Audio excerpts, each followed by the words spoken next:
Oke, apakah sudah terlihat? Sudah ya. Oke, saya minta izin ya teman-teman untuk tidak melakukan share full full screen, karena kalau full screen saya tidak bisa melihat wajah teman-teman di sini gitu. Jadi semoga teman-teman masih bisa baca ya tulisannya. Masih jelas nggak? Jelas, Bu. Jelas ya, oke. Baik, yang akan kita bahas di sini adalah bagaimana kita melakukan analisis. Jadi ketajaman seorang fisioterapi dituntut untuk melakukan analisis terhadap lingkungan kerja seperti apa. Nah, kalau di dalam K3 sebenarnya di basic ilmu K3 itu sendiri sangat luas sekali gitu ya. Kalau Anda mungkin pernah mendengar istilah K3 itu yang luas sih, atau secara umum K3 itu bisa membawahi atau bisa melingkupi bidang kajian yang lainnya, tidak hanya lingkungan saja, tetapi misalnya seperti K3 migas, K3 pertambangan, kemudian K3 lingkungan sendiri, kemudian K3 mesin, K3 listrik, kemudian K3 rumah sakit, dan K3 juga bisa membawahi di area publik lainnya seperti misalnya rumah sakit tadi salah satunya, kemudian mall, atau misalnya juga contohnya itu di public area lainnya, puskesmas, atau misalnya di stadion, atau di tempat-tempat publik tempat umum lainnya gitu. Jadi K3 itu luas sekali gitu. Nanti kita juga akan menyinggung kenapa sih sebagai seorang fisioterapi kita diminta untuk melakukan analisis juga terkait dengan lingkungan kerja ini, dan bagaimana sih nanti manfaatnya bagi Anda seorang fisioterapis ini untuk bisa mempertajam analisis Anda supaya tidak terjadi kecelakaan atau penyakit akibat kerja tersebut. Nah, seperti yang saya bilang tadi bahwa K3 itu sangat beragam sekali gitu, dan mereka dari bidang disiplin ilmu itu pasti ada dasar-dasar hukumnya. Begitu juga dengan K3 lingkungan ini gitu. Jadi dalam K3 lingkungan itu telah diatur dalam peraturan Kementerian Ketenagakerjaan pada nomor 5 tahun 2018 yang menyatakan bahwa lingkungan kerja itu adalah aspek hygiene di tempat kerja yang di dalamnya akan terdapat faktor fisika, kimia, biologi, ergonomi, serta psikologi yang keberadaannya itu ada di tempat kerja dan dapat mempengaruhi keselamatan serta kesehatan pada tenaga kerjanya itu sendiri gitu. Jadi aspek hygiene ini itu terdapat faktor-faktor. Nah, faktor-faktor nanti yang akan kita lakukan analisis, kira-kira di faktor-faktor ini ditemukan bahaya-bahaya apa saja sih, dan disitulah yang harus kita nanti lakukan identifikasinya seperti itu. Kemudian di K3 lingkungan kerja itu merupakan segala kegiatan yang dapat menjamin dan melindungi keselamatan serta kesehatan tenaga kerja atau karyawannya melalui pengendalian lingkungan kerja dan penerapan hygiene sanitasi di tempat kerja. Oke, jadi itu adalah cakupannya. Seorang ahli K3 ya, yang ahli K3 di perusahaan misalnya, atau misalnya di tempat kerja itu gitu, dia memiliki tanggung jawab gitu. Tanggung jawabnya itu adalah untuk melakukan pengendalian dan juga penerapan sanitasi di tempat kerja pada K3 lingkungan kerja gitu. Dan ini sudah ada lembaga hukumnya yang berwenang, dan mereka para ahli K3 di lingkungan kerja itu harus melakukan pengendalian serta melakukan audit, dan bukan audit ya, tapi seperti melakukan evaluasi gitu. Jadi penerapan pencegahannya atau misalkan penerapan dari pengendaliannya seperti itu, dan kemudian nanti harus dievaluasi kembali. Jadi setiap waktu dibekala 2 tahun sekali itu pasti harus melakukan pelaporan dari apa yang sudah dia kerjakan di instansinya, di tempat dia bekerja seperti itu. Kemudian dari Undang-Undang Nomor 1 Tahun 1970, tempat kerja itu merupakan tiap ruang yang lapang, ada yang terbuka dan ada yang tertutup, jadi bisa bergerak juga bisa menetap, di mana tempat tenaga kerja ini dimasuki orang, dan di situ terdapat sumber-sumber bahaya. Nah, seperti yang saya lihat, yang saya sampaikan tadi bahwa sumber-sumber bahaya ini bisa berasal dari beberapa faktor, yaitu faktor yang tadi sudah saya sebutkan, fisika, kimia, biologi, ergonomi, serta psikologi. Jadi itu adalah faktor-faktor yang kemudian harus kita analisis nanti untuk menemukan apa sih tingkat pajanan dan juga kira-kira ada sumber bahaya apa sih di tempat tersebut gitu, sehingga bisa menimbulkan bahaya gitu, sehingga harus dilakukan pengendalian seperti itu. Kalau misalkan berbicara tentang fisioterapi, mungkin teman-teman berpikirnya, kita akan kebanyakan orang berpikirnya bahwa oke, fisioterapi melakukan tindakan yang kuratif dan rehabilitasi gitu. Tetapi di ruang lingkup ketiga ini kita memiliki peran yang sangat besar juga loh di kondisi atau di kegiatan promotif dan preventifnya gitu. Dan jangan dilupakan bahwa seorang fisioterapi itu juga cakupannya itu kita memberikan edukasi, kita memberikan arahan, kita memberikan saran, yaitu masuk dalam promosi atau kegiatan promosi dan juga preventif di lingkungan kerja itu sendiri gitu. Jadi tidak melulu fisioterapi ini nanti akan mengerjakan sebuah kasus yang kemudian terjadi gitu, atau yang sudah mengalami kecelakaan atau cedera kerja atau penyakit akibat kerjanya gitu. Tetapi supaya tidak terjadi kondisi-kondisi seperti itu, kita harus melakukan penilaian atau melakukan identifikasi dulu, analisis dulu kira-kira bahaya apa sih yang bisa terjadi di satu lingkungan kerja, dan kemudian nanti kita bisa usulkan ke ahli ketiganya atau usulkan kepada atasannya gitu ya, kepada HRD-nya atau mungkin kepada kepalanya, direkturnya, untuk bisa melakukan pencegahan atau pengendalian dari beberapa bahaya-bahaya yang kemungkinan bisa terjadi di lingkungan kerja seperti itu. Jadi itu adalah ruang lingkupnya. Dan kenapa sih sebenarnya ini disiplin ilmu sendiri ya, K3 sendiri, kemudian ada fisioterapi sendiri gitu. Tetapi untuk mensinkronkan itu ternyata banyak loh hal-hal yang bisa fisioterapi itu lakukan pada kondisi atau pada ranah dalam K3 itu sendiri gitu. Nah, termasuk dalam satunya adalah menganalisis di lingkungan kerja ini gitu. Karena apa? Ada berbagai macam faktor yang bisa terjadi, fisika, kimia, biologi, ergonomi, dan juga psikologi. Dan ini bisa mengakibatkan beberapa kondisi-kondisi yang kalau tidak dikendalikan atau kita tidak melakukan upaya promotif dan preventifnya, itu bisa menimbulkan kejadian yang fatal, yaitu adalah kecelakaan kerja dan juga penyakit akibat kerja. Jadi seperti yang ada di dalam tujuan, itu adalah mewujudkan lingkungan kerja yang aman, sehat, dan nyaman dalam rangka mencegah kecelakaan kerja dan juga penyakit akibat kerja.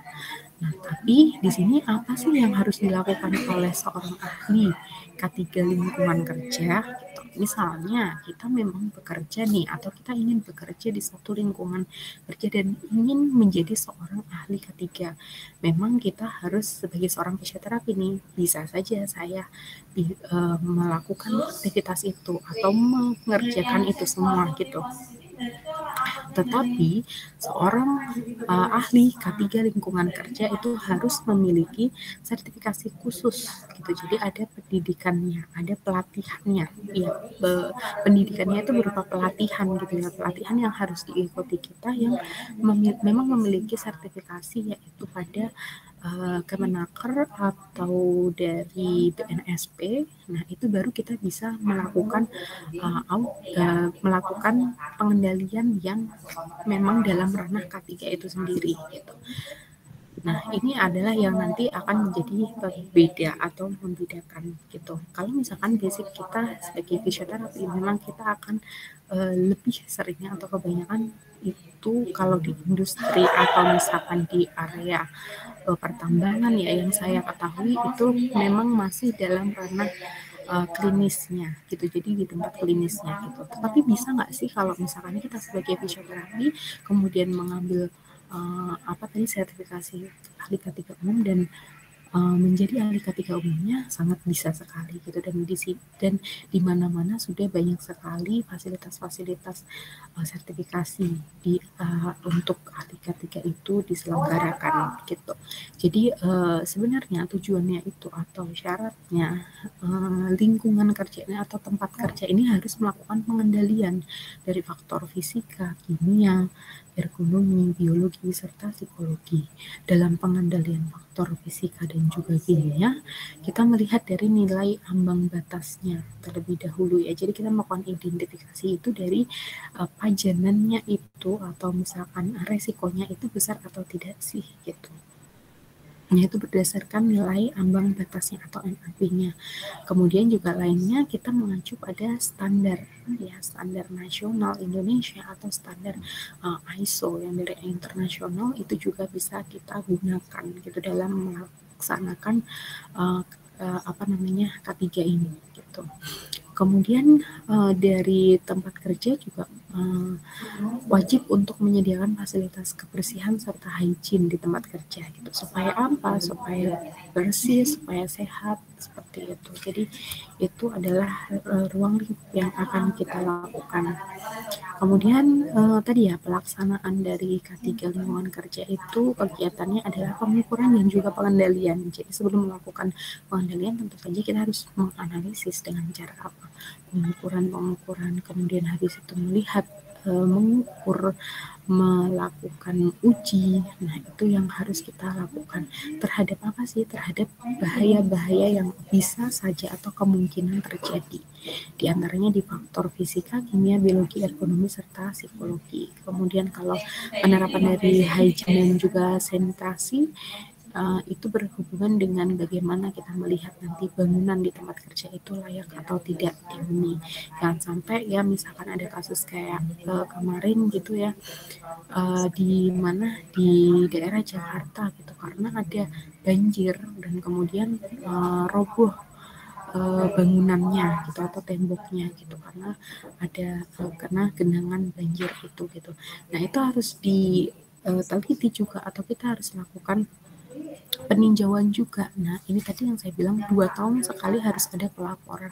Jadi apa-apa saja sih yang sudah kita lihat atau kita analisis itu wajib dilaporkan, dan gimana rencana tindak lanjutnya itu dilaksanakan gitu. Kemudian yang berikutnya ada fasilitas kebersihan ya, tentu saja ya untuk menghindari juga penyakit-penyakit endemi. Kemudian ada kebutuhan udara juga yang harus diperhatikan di area tempat bekerja. Dan yang terakhir adalah tata laksana ke rumah tanggaan. Kemudian untuk pengukuran dan pengendalian yang tadi sudah saya sampaikan, dia akan mengetahui tingkat pajanan dulu dari masing-masing faktor bahaya-bahayanya. Kemudian pengukuran lingkungan kerja itu juga dilakukan sesuai dengan metode uji yang sudah terstandar nasional Indonesia, sudah ada validasinya, reliability-nya seperti itu. Kemudian metode uji lainnya itu juga yang pasti sudah terstandar dan divalidasi tadi oleh lembaga-lembaga yang berwenang gitu ya, dari Kemenaker atau mungkin dari lembaga-lembaga lainnya yang memang sudah bertanggung jawab untuk melakukan uji-uji metode. Oke, kita langsung sekarang masuk ke melakukan analisis dari pengukuran dan pengendalian di lingkungan kerja. Nah, yang pertama itu adalah faktor fisika. Dari faktor fisika ini sebenarnya bahaya-bahaya yang terjadi itu bisa berasal dari beberapa hal yang ada di lingkungan kerja. Seperti misalnya penggunaan mesin, kemudian penggunaan peralatan yang ada di sekitarnya, kemudian kondisi lingkungan yang ada di sekitarnya gitu. Kemudian dari sini juga kita bisa melihat dari bagaimana sih kalau dari fisika itu atau faktor fisika ini, dari iklim kerja yang terjadi, kemudian dari kebisingan, getaran, radiasi gelombang mikro, radiasi ultra ungu, dan juga ada radiasi medan magnet statis, serta ada tekanan udara serta pencahayaan juga yang harus kita perhatikan di situ atau di faktor fisika ini gitu. Kalau bertanya-tanya ya, memang ada hubungannya nggak sih sama fisioterapi atau dari gangguan gerak dan fungsinya. Dari beberapa faktor fisika ini ada yang bisa berhubungan gitu. Tapi ada juga misalnya dari radiasi sinar ultraviolet, mikro. Nah, itu juga memang tidak masuk ya secara langsung dari penanganan kita, tapi kemudian kita harus juga kaji di sana nanti, kemudian kita lihat gitu. Nah, karena ini menyangkut dengan kondisi-kondisi kesehatan juga. Nah, sebagai orang kesehatan atau sebagai tenaga kesehatan, kita juga perlu mengetahuinya bahwa terdapat bahaya-bahaya yang hubungannya ini bisa terjadi dengan kesehatan dari fisik seseorang gitu. Oke, dari sini dari pengendalian dari bukan pengendalian ya, tapi kita analisis dari faktor fisika. Yang pertama ada iklim kerja, jadi perpaduan antara suhu, kelembapan, kecepatan gerak darah, panas, dan juga radiasi. Nah, meliputi juga nanti dari tekanan udara, tekanan dingin, tekanan panas, seperti itu. Misalkan seseorang yang bekerja di ruangan yang bertekanan dingin atau bertekanan rendah ya, dingin atau rendah, yang di situ dia dalam satu periode kerja, artinya dalam misalnya 7 sampai 8 jam misalnya normalnya itu berada di ruangan itu gitu. Nah, bahaya yang bisa muncul mungkin ada hipotermi kalau dingin, kalau panas apa? Heat stroke misalnya seperti itu.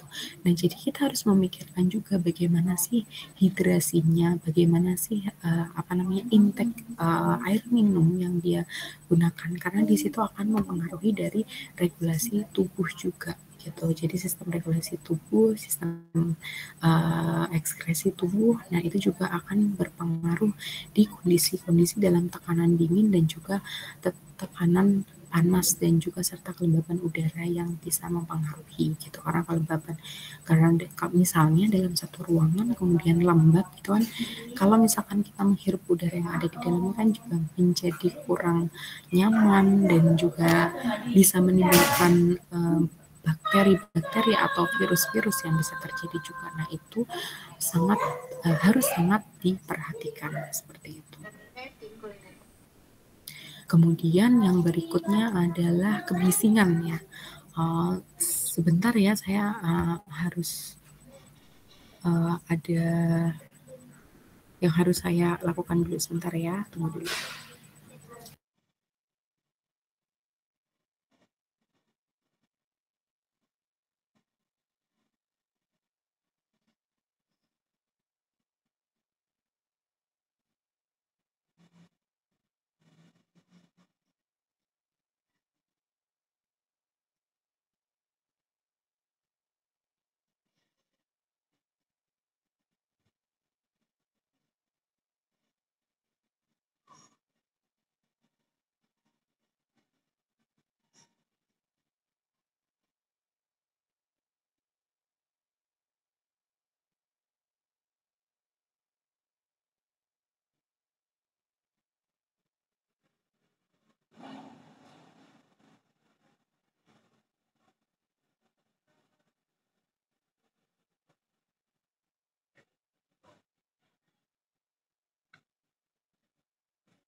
Oke, bisa dengar suara saya? Udah ya, bisa. Kita lanjut lagi ya, mohon maaf. Oke. Tadi sampai ke kebisingan gitu. Jadi kebisingan ini adalah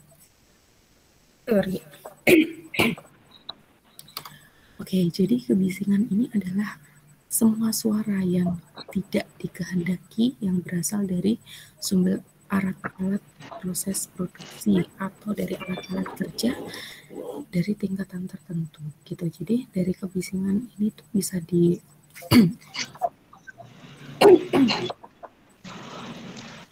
kebisingan ini bisa didapat dari mana sih gitu. Jadi kebisingan ini bisa didapat dari beberapa mesin-mesin mungkin yang ada di area produksi atau misalkan ada di bagian industri atau tidak cuma industri ya, di bagian ya industri ada, kemudian misalnya di area konstruksi misalnya juga ada ya, pembangunan atau di area yang sedang dibangun gitu ya, mungkin ada rasa berisik gitu ya karena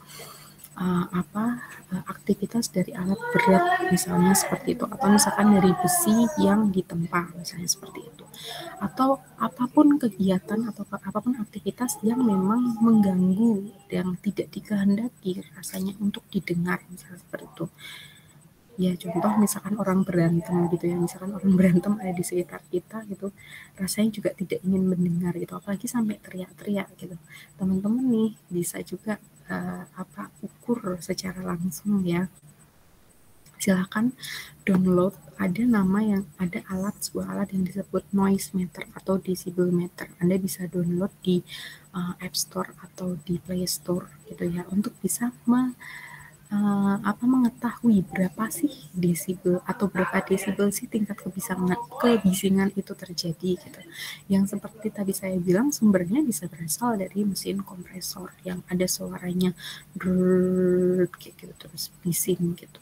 Kemudian ada suara mesin-mesin lain, mesin-mesin produksi mungkin, atau misalkan dari eskavator, atau misalkan apa saja alat berat yang digunakan dalam posisi kerja di konstruksi misalnya seperti itu. Itu ada contoh kecil-kecilnya. Kemudian helikopter, ya kalau misalkan ada di suara pesawat, mungkin Anda pernah saksikan juga di bandara ada beberapa orang tuh yang yang bekerja di area luar bandaranya ya, area luar bandara, kemudian mereka menggunakan headphone atau yang disebut dengan airplug atau air muff gitu. Nah itu fungsinya adalah untuk pengendalian bahayanya. Bahayanya apa? Bahayanya fisik ya. Kalau kebisingan ya gangguan pendengaran, gangguan dari telinga. Nah telinga ini juga bisa mengakibatkan nanti gangguan vestibular. Vestibular berhubungan lagi nih sama fisioterapi. Gitu ya.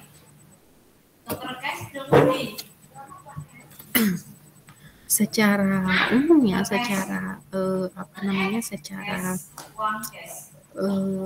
normalnya seseorang bisa nggak sih mendengar dengan noise atau suara kebisingan yang sangat keras gitu. Bisa saja di sini buktinya bisa sampai 139 desibel. Tapi harus kita perhatikan juga kira-kira waktu pajanannya gitu ya. Waktu kebisingan itu sampai ke telinga kita itu tuh berapa lama waktunya gitu. Kalau 139 ya artinya hanya boleh 0,11 detik saja, bahkan nggak sampai lama ya, nggak sampai hitungan detik atau 1 detik itu yang hanya boleh didengar oleh telinga manusia supaya tidak terjadi gangguan pendengaran gitu. Nah begitu juga misalkan orang dalam aktivitas kerjanya gitu, diatur loh pengendaliannya nanti, bahwa pajanan yang terjadi ini atau misalkan bisikan yang terjadi ini harus disesuaikan dengan waktu pajanannya dalam per hari itu gitu. Nah nanti di sini ada beberapa kemudian nanti pengendalian yang bisa dilakukan. Contohnya dalam kebisingan ini tadi menggunakan air muff dan juga air plug. Ada nggak cara lain ya di konser musik atau misalkan di studio band biasanya kita menggunakan atau mereka menggunakan alat peredam ya, kain yang dipasang atau wallpaper misalnya. Nah, itu bisa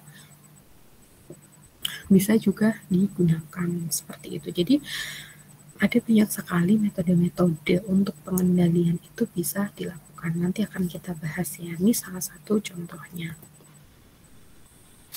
Kemudian adalah gangguan yang berikutnya, ada gangguan getaran. Nah, gangguan getaran ini juga akan menimbulkan beberapa kondisi-kondisi gangguan yang ada pada tubuh kita, terutama nih karena ini ya contohnya ya getaran yang bisa diterima langsung oleh tubuh itu adalah penggunaan mesin bor yang sebenarnya masih secara manual itu dipegang oleh manusia atau oleh pekerja itu gitu. Bayangkan kalau dia harus bekerja selama 6 jam dan aktivitasnya seperti ini terus gitu. Dan dimana Anda juga harus ketahui bahwa ketika orang bekerja gitu, mereka sudah punya bidang keahliannya masing-masing atau ya skillnya masing-masing gitu. Anda sebagai fisioterapi, Anda mengejarkan bagiannya fisioterapi, nggak mungkin Anda harus melakukan injeksi seperti itu gitu kan. Nah sama juga dengan orang-orang yang ada di area pekerjaan atau ranah pekerjaan tertentu. Kalau memang dia sudah terlatih dalam penggunaan satu alat atau satu mesin, maka dia diberikan tanggung jawab dalam penggunaan satu mesin itu juga gitu. Nah, bagaimana kalau misalkan satu orang ini atau misalkan dalam satu tempat kerja hanya ada 1, 2 orang, 3 orang saja gitu. Sedangkan di sini kalau misalnya kita bisa mengetahui getarannya itu gitu, nah itu harus ada alat ukurnya juga yang kemudian kalau diukur nih hasilnya segini. Jadi berapa pajanannya, waktunya yang harus diketahui atau yang normalnya itu bisa menerima getaran itu. Nah itu yang harus kemudian diukur juga pada resiko bahaya fisika ini. Gitu. Contoh lain misalnya pengendara truk gitu ya, dengan truk dalam ekspedisi jauh gitu ya, lama gitu, peredamnya kan juga kadang-kadang kita lihat ya secara kasat mata dari getaran mesin yang dihasilkan di di truknya itu sendiri atau di truknya itu sendiri, di kendaraannya itu juga sudah tinggi gitu ya getarannya. Nah itu juga harus disesuaikan. Jadi ketika misalnya dia harus mengendarai, berapa jam sih dia harus berhenti untuk beristirahat dulu, untuk melakukan peregangan, atau misalkan bisa melakukan aktivitas yang lainnya sehingga merelaksasikan otot-otot yang ada pada tubuhnya. Misalnya contohnya seperti itu. Kemudian ada juga dari faktor fisika ini adalah paparan dari gelombang radiasi mikro. Ada nilai ambang batasnya juga. Kemudian berikutnya ada radiasi ultraviolet yang biasanya pada orang-orang yang bekerja di area weldering atau pengelasan ya, bengkel-bengkel las atau misalkan di tempat area pertambangan itu juga bisa di. Nah, yang terakhir juga di bahaya fisika ini ada pencahayaan yang digunakan gitu ya. Nah, jangan sampai nanti terlalu terang atau terlalu gelap karena akan mempengaruhi indera penglihatan kita atau mata kita untuk bisa melihat gitu. Oke, sampai fisika dulu, adakah pertanyaan yang ingin disampaikan teman-teman?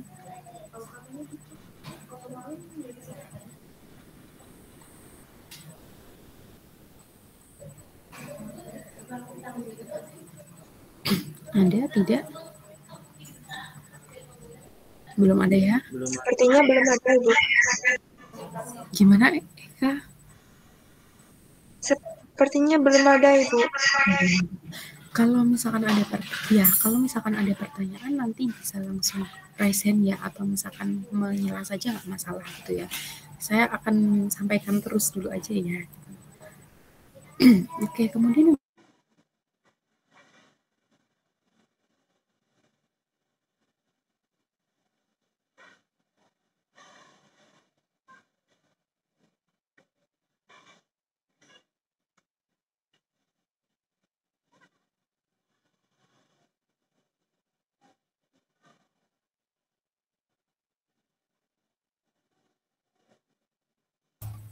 Ibunya macet sah.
Maaf tadi tiba-tiba terputus koneksinya.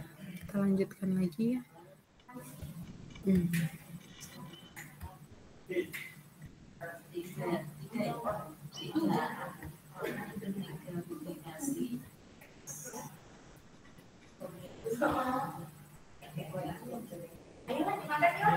Oke, sudah terlihat? Sudah ya? Oke, kita lanjutkan lagi. Yang berikutnya adalah faktor kimia. Nah, faktor kimia ini bersifat kimiawi itu karena ada penggunaan bahan-bahan kimia dan turunannya gitu ya. Ada beberapa bahan-bahan kimia yang kemudian ini ketika digunakan itu kalau misalkan tercampur dengan unsur kimia lainnya itu akan menyebabkan atau terjadi bahaya-bahaya yang bisa terjadi gitu. Apa saja sih? Misalnya ya ada korosif, eksplosif, bersifat korosif atau mengkorosi, jadi mengikis gitu ya, apalagi di lapisan kulit tubuh gitu ya misalnya. Kemudian ada eksplosif atau ledakan, kemudian ada flammable atau benda-benda yang mudah terbakar, kemudian ada iritasi dan juga ada oksidasi, kemudian ada polusi, toksik atau racun dan juga radiasi yang bisa terjadi seperti itu. Jadi dari bahan-bahan kimia atau campuran bahan-bahan kimia ini akan mengakibatkan beberapa bahaya-bahaya yang bisa terjadi. Contohnya seperti apa sih gitu kan? Seperti kalau Anda tahu kilang minyak, bukan kilang minyak ya, maksudnya penyimpanan minyak yang ada di Pertamina atau PT Pertamina yang pernah meledak sampai dia menimbulkan kebakaran juga ya. Jadi ledakan itu kemudian menimbulkan kebakaran. Nah, ini adalah salah satu yang harus dikendalikan nih di lingkungan kerja gitu. Hal terkecil apalagi ya kalau misalkan faktor kimia yang ada di sekitar kita.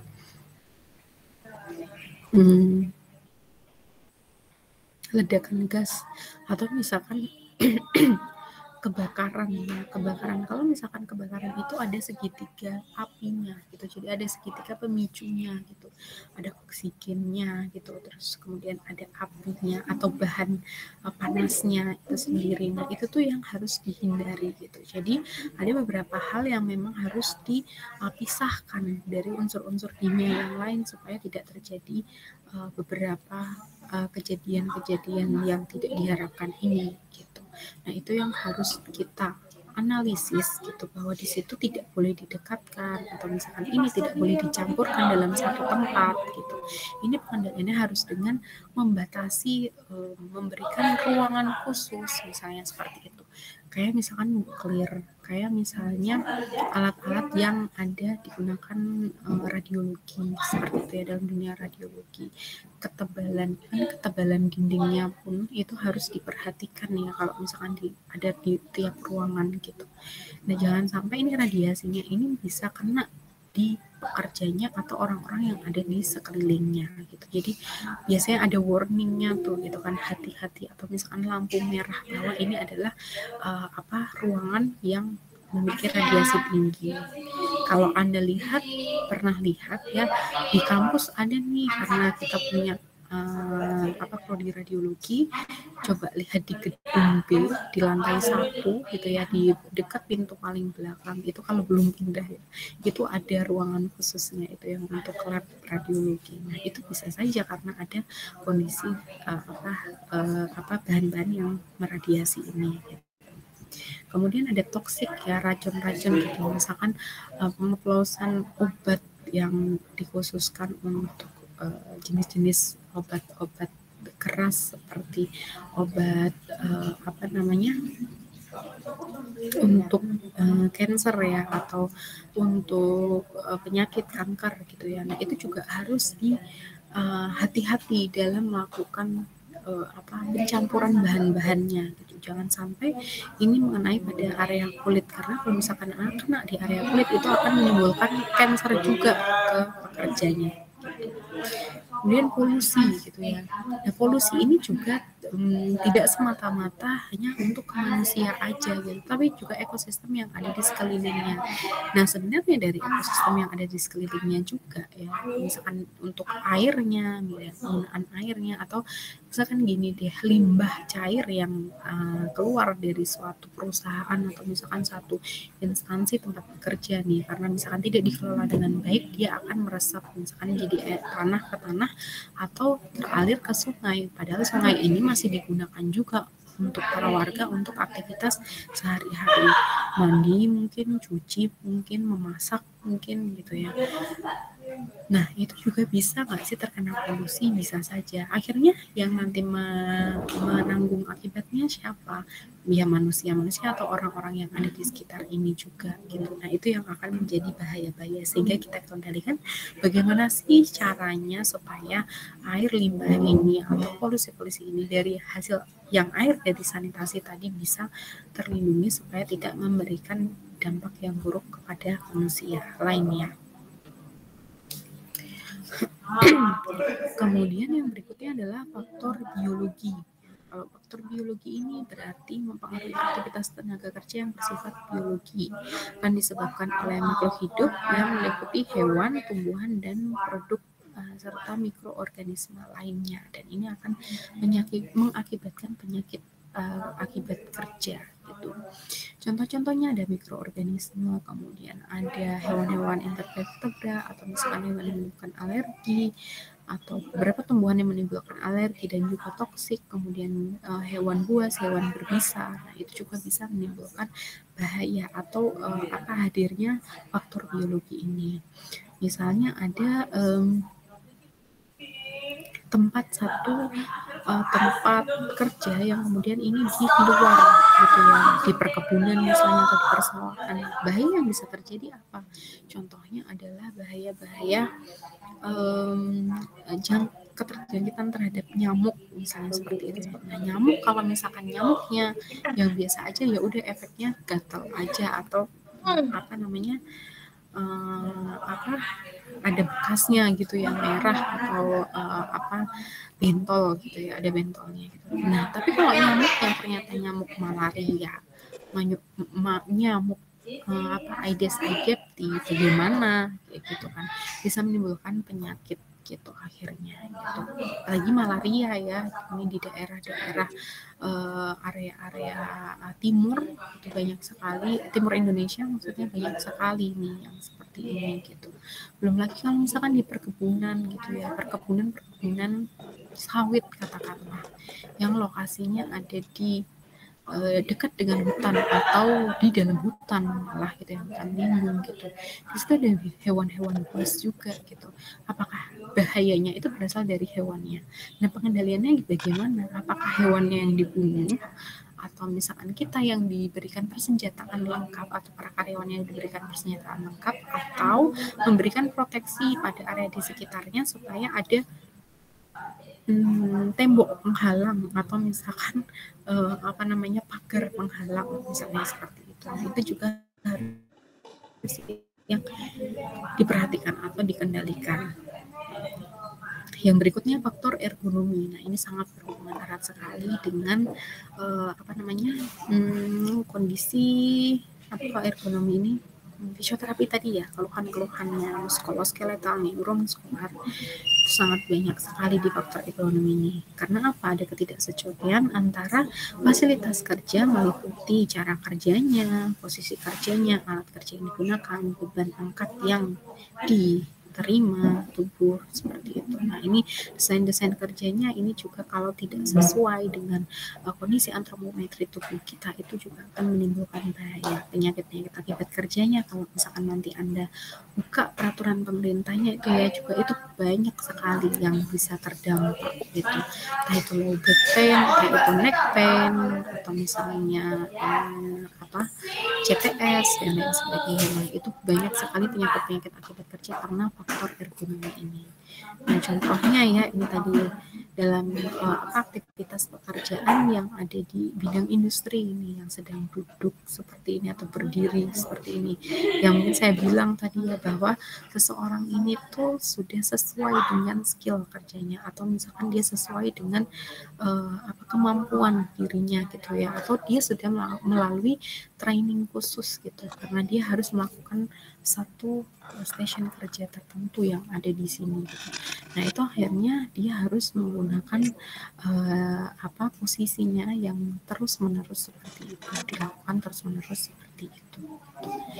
Nah jadi ini yang kemudian harus kita kaji, sudah sesuai atau belum sih. Nah kalau misalkan di bahaya-bahaya ergonomis seperti ini, Anda bisa lakukan identifikasinya dengan menggunakan Nordic Body Map misalnya, atau Rula, Reba misalnya, seperti itu.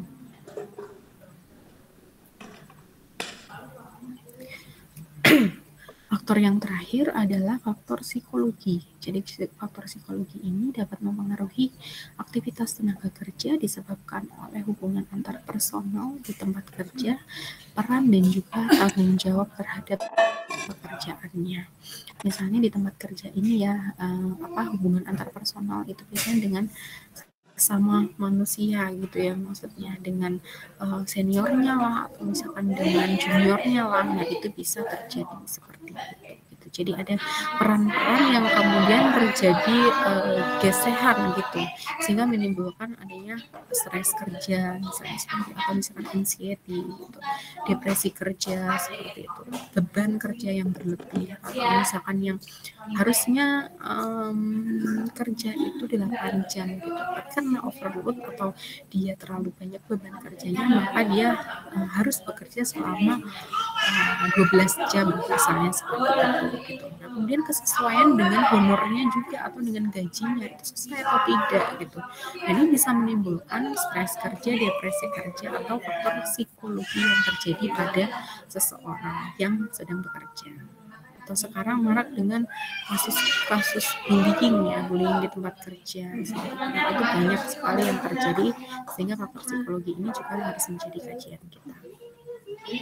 Oke, jadi kesimpulannya ada ketika kita akan melakukan identifikasi, jadi kita melakukan analisis, maka kita bisa melihat dari faktor-faktor lingkungan kerjanya terlebih dahulu. Nah dari faktor-faktor itu kita lihat apakah ada kebisingan, apakah ada getaran, radiasi, kemudian pencahayaannya, temperaturnya yang ada di ruangan itu, atau misalkan di dalam ruangan itu justru banyak virus-virusnya, bakterinya, jamurnya, parasitnya, debu, uap, asap, kabut, atau misalkan kondisi kerjanya seperti apa. Nah, itu yang harus kita lakukan pengkajian seperti itu, atau harus kita lakukan analisis secara lebih dalam lagi.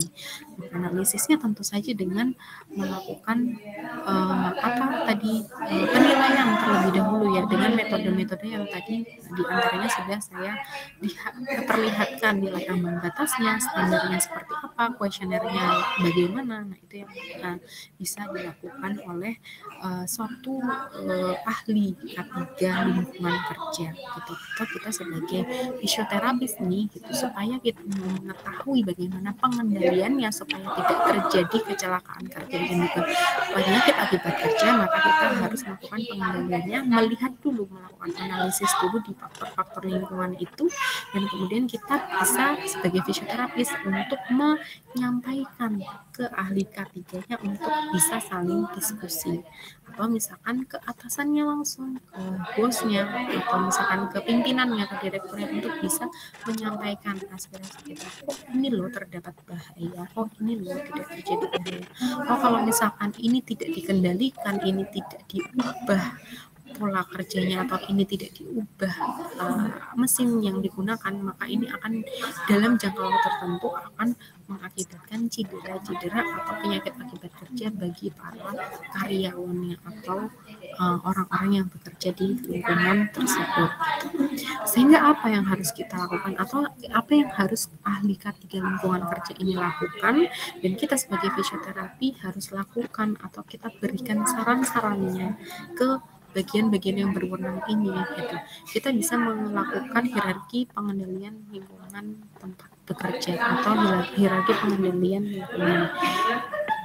Hierarki pengendalian lingkungan itu ada eliminasi, substitusi, kemudian ada engineering program atau isolate, kemudian ada organization atau prosedur, dan juga yang terakhir adalah PPE atau personal protective equipment, atau yang sering disebut juga dengan penggunaan APD, alat pelindung diri gitu. Jadi kalau misalkan nih dalam kasus COVID-19 ya kemarin, oh kamu keluar harus menggunakan masker, kamu misalkan bepergian harus menggunakan hazmat deh, apa namanya, pakaian hazmat itu, padahal itu kan hanya untuk nafas aja ya gitu kan pada saat itu gitu. Nah padahal kalau Anda ketahui PPE atau personal protective equipment itu tingkatannya justru yang paling rendah gitu. Nah cara menanggulanginya tuh gimana sih? Ya kita cari yang paling tinggi dulu yang bisa dikendalikan, yaitu dengan cara mengeliminasi bahayanya gitu. Contohnya, kalau misalkan kasus COVID-19, apakah kita bisa mengeliminasi virus-virusnya?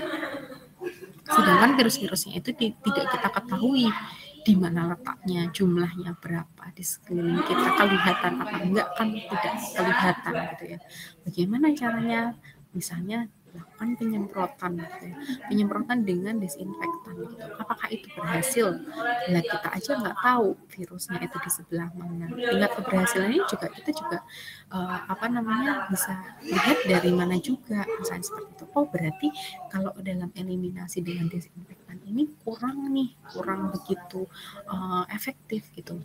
Berarti kita harus lakukan apa di bawahnya lagi, lakukan substitusi untuk menghindari dampaknya itu supaya tidak terlalu tinggi gitu. Kalau misalkan yang terjangkit waktu itu COVID di satu tempat kerja yang terjangkit itu berapa orang, misalkan 10 orang gitu, maka kita lakukan substitusi ini atau upaya substitusi ini untuk mengurangi tingkat keterpajanan ini. Harusnya 10 orang jadi 8, paling nggak 7 atau 5 orang saja misalnya seperti itu. Nah, itu yang bisa dilakukan dengan upaya selanjutnya. Kalau nggak bisa lagi, baru di bawahnya lagi lakukan engineering program, membuat desain alat-alat khusus yang bisa dilakukan. Nah, seperti apa misalnya gitu. Kemudian yang berikutnya adalah organization atau prosedur controls-nya gitu. Misalnya membatasi orang-orang yang bekerja itu supaya dilakukan sistem silang ya, ada yang BFH, ada yang BFO misalnya seperti itu. Nah itu yang harus dilakukan juga misalnya seperti itu. Dan baru yang terakhir yang tadi saya sampaikan itu adalah PPE, penggunaan PPE, maskernya dipakai terus, kemudian ada regulasinya, misalnya harus menggunakan hazmat dengan cara-cara tertentu untuk para nakesnya misalnya seperti itu. Nah itu harus dilakukan, contohnya seperti itu. Nah itu yang harus dilakukan dalam pengendalian atau di hierarki pengendalian ini gitu. Jadi hierarki pengendalian ini ada eliminasi, substitusi, isolate atau engineering program, kemudian ada organization atau prosedural, dan juga yang terakhir adalah penggunaan PPE atau personal protective equipment gitu. Jadi setelah tadi ya kita identifikasi dulu ada bahaya, ada yang dari fisika, kimia, biologi, ergonomi, serta psikologi. Kemudian setelah 5 ini kita lakukan identifikasi kira-kira bahaya yang terjadi itu apa. Nah kalau misalkan sudah, baru nanti selanjutnya kita lakukan pengendalian ini gitu. Oke. Mungkin itu saja yang bisa saya sampaikan. Apakah ada pertanyaan dari teman-teman?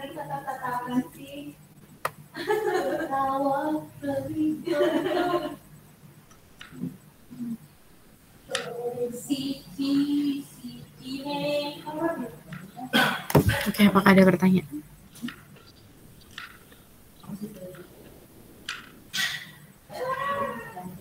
Oke. Nah, sehingga nanti kalau misalkan sudah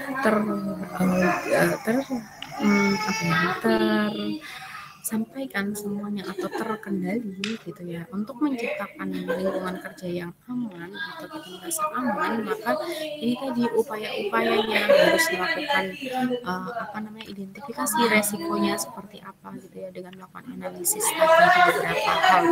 Kemudian baru kita lakukan bagaimana upaya pencegahannya gitu, pencegahan dengan proteksinya menggunakan apa saja, kemudian regulasinya di tingkat proseduralnya gitu, prosedur juga, kemudian dari trainingnya kepada karyawan itu seperti apa gitu. Jadi sehingga nanti akan dilakukan audit P2KP oleh Kemenaker atau Kementerian Ketenagakerjaan. Jadi ada yang bertugas juga untuk melakukan audit. Audit ini dilakukan untuk apa? Untuk melihat pengendalian tadi itu dilakukan secara betul atau tidak sih oleh instansi tersebut.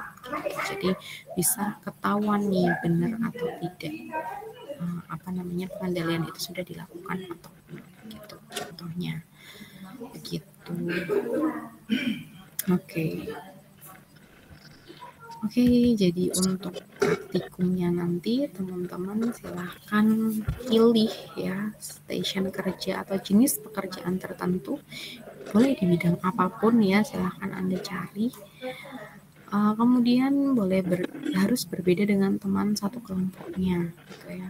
Amati mengenai aktivitas pekerjaan tertentu di satu lingkungan kerja ya. Bebas Anda mau cari apa. Kemudian lakukan analisis lingkungan kerja berdasarkan sumber bahaya di lingkungan kerja. Ada faktor fisika, kimia, biologi, ergonomi, psikologi. Sebutkan semuanya. Ya. Kemudian sebutkan juga bahaya apa saja yang terdapat di tempat itu, atau potensi bahaya apa. Kalau nggak ada bahayanya ya udah potensinya apa sih gitu. Nah ini kita berpikirnya secara analisisnya dulu ya, berpikir untuk menganalisisnya ini potensi bahaya apa sih yang mungkin bisa terjadi gitu, dan silahkan disebutkan di situ di masing-masing faktor-faktor tadi dan bagaimana sih cara pengendalian bahayanya. Cara pengendaliannya tentu saja dengan ini tadi, hierarki pengendaliannya gitu. Kalau misalkan di situ pengendalian bahayanya di faktor fisika, kebisingan misalnya ya, kebisingan. Untuk mengatasi kebisingan itu cara mengeliminasi bisingnya itu bagaimana sih gitu, menghilangkan bisingnya bisa atau tidak kayak gitu. Kalau misalkan mesin itu memang sudah terstandar seperti itu, apakah mesinnya harus diganti? Sedangkan mesinnya itu adalah mesin yang sudah paten di situ, sudah digunakan sangat lama gitu, dan juga sebenarnya mesin itu masih bagus gitu. Kalau misalkan masih bagus, oke. Kemudian nanti diatur lagi, disesuaikan lagi gitu. Nah itu kemudian nanti yang bisa kita lakukan dieliminasi. Substitusinya misalkan untuk mengurangi dampak kebisingannya itu dengan cara apa sih untuk metodenya gitu, apakah dia harus harus diganti gitu, itu bisa atau tidak gitu. Nah, kalau diganti nanti hubungannya dengan apa, desain alatnya juga gitu ya, desain alatnya ini dengan cara seperti apa penggantiannya, atau misalkan ada metode lain nggak sih yang bisa digunakan misalnya seperti itu. Kemudian organizationnya tadi, penggunaan atau pengaturan waktunya, misalnya contohnya pengaturan waktunya itu disesuaikan dengan berapa desibel gitu. Nah Anda nanti juga bisa kalau misalkan cari tahu gitu ya berapa desibel sebenarnya tingkat kebisingan yang ada di situ. Nah, Anda ukur tadi dengan noise meter atau decibel meter tadi, sehingga Anda bisa temukan bagaimana juga nanti penggunaan PPE-nya atau personal protective equipment, yang memang biasanya banyak digunakan adalah PPE-nya karena ini yang juga paling mudah gitu ya, air muff, air plug gitu, atau mungkin misalnya menggunakan cara-cara lainnya misalnya seperti itu. Oke, apakah ada pertanyaan? Oke, jadi silakan ya untuk dicari terlebih dahulu kira-kira pekerjaan di bidang apa yang akan Anda ambil untuk melakukan analisis ini. Silahkan nanti ulasannya bisa ditulis di Microsoft Word, kemudian dikumpulkan secara kolektif melalui PJ. Saya minta tolong pada PJ-nya nanti bisa dikumpulkan paling lambat 1 hari sebelum pelaksanaan praktikum. Jadi kalau misalkan mau praktikum dengan saya, kemudian nanti ketika janjian itu langsung kumpulkan tugasnya ini juga atau latihannya ini juga. Oke, apakah ada pertanyaan teman-teman? Gue izin bertanya. Ya. untuk tugasnya itu kita sertakan foto atau tidak ya Ibu? Oke, boleh. Untuk fotonya bisa disertakan ya, atau wajib disertakan gitu. Kalau misalkan Anda menganalisis secara langsung gitu ya, Anda temukan dulu ya, kira-kira di sekeliling Anda dulu gitu. Anda temukan dulu. Kalau misalkan sudah, boleh difoto gitu. Tetapi untuk menghindari etika atau untuk menjaga etikanya gitu, silakan nanti ketika ditampilkan itu bisa di blur atau misalkan disensor gitu ya. Atau kalau tidak Anda boleh izin terlebih dahulu gitu ke orang yang mau difoto. Boleh nggak sih saya dokumentasikan? Boleh nggak sih saya difoto seperti itu? Boleh nggak sih Anda difoto? Gitu. Nah, tujuan dari latihan ini adalah bukan untuk melakukan interview juga ke orang tersebut, tapi sebatas Anda melakukan analisis atau observasi dulu saja gitu. Jadi Anda tidak saya wajibkan untuk melakukan wawancara. Tapi kalau misalkan ternyata pekerja yang akan Anda analisis ini kok ternyata kerabat dekat ya, teman kos atau mbak kosnya mungkin, atau misalnya orang tua sendiri atau misalkan kakak sendiri, boleh dilakukan wawancara, lakukan wawancara boleh. Saya bebaskan gitu. Tapi kalau misalkan orang yang bekerja di satu instansi tertentu dan di sana harus melakukan proseduralnya, harus menggunakan surat dan segala macamnya, tidak perlu terlebih dahulu. Jadi observasi aja terlebih dahulu gitu. Formal non formal pekerjaannya boleh. Jadi bebas. Temukan yang ada di sekeliling Anda. Dan tolong minta kejujurannya ya. Mungkin nanti ada beberapa yang kalau satu kelompok tidak boleh sama ya. Analisis pekerjaan tidak boleh sama. Tapi kalau misalkan ternyata analisisnya itu pekerjaannya dengan teman di kelompok yang lain itu sama gitu, tolong kejujurannya untuk tetap menganalisis dari hasil analisa Anda sendiri. Jangan kemudian copy paste. Anda mau diskusi silahkan boleh, tapi untuk secara penulisan akan sangat kelihatan kalau Anda saling copy paste gitu, dan nanti akan saya kembalikan pastinya. Begitu ya. Oke. Kalau misalnya informasi ketika Anda observasi juga nih masih kurang gitu, Anda boleh kok tambahkan misalnya dari tonton YouTube gitu ya, analisis pekerjaan di YouTube gitu. Anda misalkan ambil nih salah satu contohnya, Anda lagi jalan-jalan misalnya, kemudian ada petugas kebersihan kota di Jogja misalnya yang lagi nyapu jalanan, itu kan pekerjaan juga kan, pekerjaan mereka juga gitu. Karena observasi Anda coba lihat aja bagaimana dia bekerjanya, apa saja bahaya yang ada di sekelilingnya kalau dia bekerja di pinggir jalan seperti itu. Nah, itu tuliskan aja di situ. Kalau Anda pengen lihat lebih dalam lagi atau misalkan Anda ketahui lebih dalam lagi, boleh coba cari di YouTube bagaimana sih pekerjaan seorang pembersih atau penyapu jalanan misalnya seperti itu. Nah, itu diperbolehkan. Saya perbolehkan maksudnya. Jadi, oke, jelas? Apakah ada pertanyaan dari dari topik kita hari ini?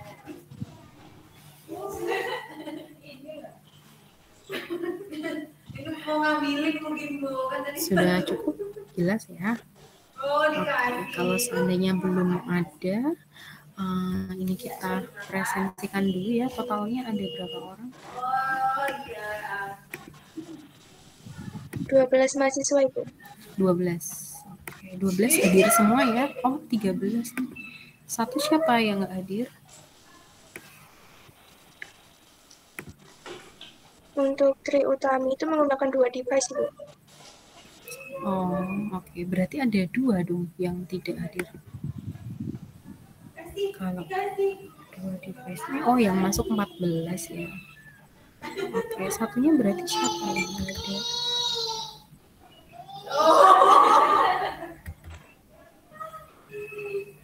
Oh, dikasihnya ke Kansa.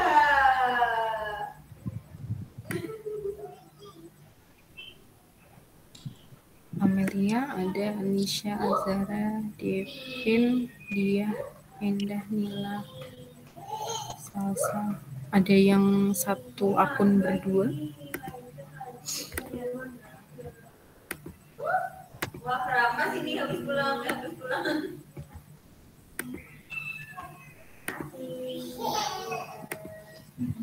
Oke. Baik, oke, mungkin itu dulu ya yang bisa kita diskusikan hari ini. Kita ketemu lagi di pertemuan praktikum besok ya. Saya harap semuanya sudah mengerjakan semua dan siap untuk presentasi ya. Jadi